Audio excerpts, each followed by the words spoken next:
Hey, my name is Angel, and this is my video journal for marriage and family communication. Today I'm going to be talking about boundaries and empowerment. Boundaries from this book right here, and empowerment from this book right here.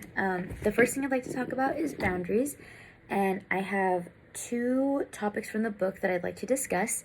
The first one being boundaries and your family. The quote I found from the book that interests me was, his family of origin has the power to affect his new family in a trickle-down effect.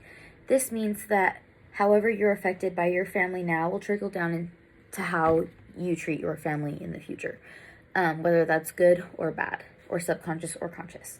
When one person doesn't have a good emotional connection with their family, they can be depressed, argumentative, and have issues with self-control. This trickles down into their personal relationships. A personal example I have for this is my parents. I live with my grandparents, and because they were born in a different era than I was, they have different values than I do, and different values than this generation today.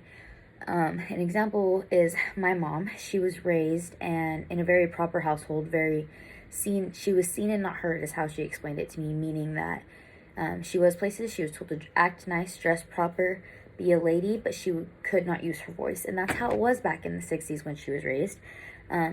Women were objectified and told what to do, and that has trickled down into our relationship a little bit, because I feel that I can't tell my mom how I truly feel because she's automatically judgmental of me or thinks a certain way of me because of the previous relationships he had with her family. And that's not technically her fault. That's just how she was raised. And subconsciously, she doesn't know that she's actually doing it. Well, to me, it's a big deal. To her, it may not be, because that's how she was raised. The next topic I'd like to talk about is boundaries within yourself.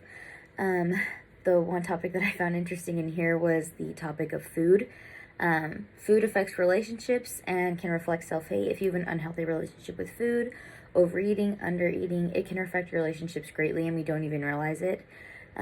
Food serves as a false boundary is a quote that I found in the book on page 237. Sorry about that. On page 237, which is totally true, I think. People might use food as a way to get false closeness, and comfort food is less scary than the prospect of real relationships, where boundaries would be necessary.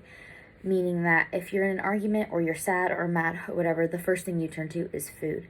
And personally, I can say that I relate to this topic in so many ways because I have that relationship with food. I am a stress eater, and when I'm stressed or when I'm feeling down or sad, my automatic go-to is, I want to go get an ice cream cone, or I want to go eat some french fries right now, because I'm sad and food is my only comfort, because I don't have proper boundaries with my other relationships that I feel comfortable enough to express or deal with those healthy ways. Moving on to the next topic of this journal is from this book right here, The Family, a Christian perspective on the contemporary home. And we discussed empowerment this week in class. The definition the book gave of empowerment was the ability to influence another person. A personal example, my sister is my main source of empowerment. She is just always positive and always finding ways to turn negative things into positives. And again, back to the boundaries thing, that goes back because she didn't have that influence when she was younger. She has now turned that into a positive thing for her, where she chooses not to think like that.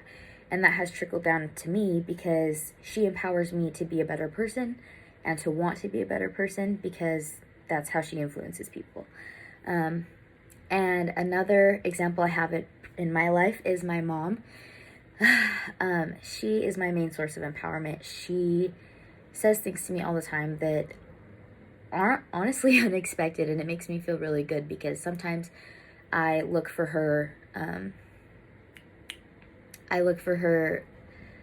praise, I guess you could say. She's the main person I want to impress, and it means a lot to me when she says something to me or a compliment that she might not think is great, but means a lot to me, and that empowers me to want to do better and to be a better person. As far as the Bible goes, 1 John 4:4 says, Little children, you are from God and have overcome them, for he who is in you is greater than he who is in the world. Philippians 4:3 says, I can do all things through him who strengthens me. God empowers us in so many ways, and we don't even realize it. If you can let God into your everyday life, you automatically feel empowered just by reading those verses, which I think is insane to me, because I wasn't a very religious person till I started reading more into the Bible and doing my research and really just leaning onto the Word. And it has done great things for me, because when I hear that verse or when I hear that song, it automatically resonates with me. And I think everybody has that song or that quote. So that's just a little bit about empowerment. And those are the two topics that we discussed in class, and I hope you enjoyed my video journal.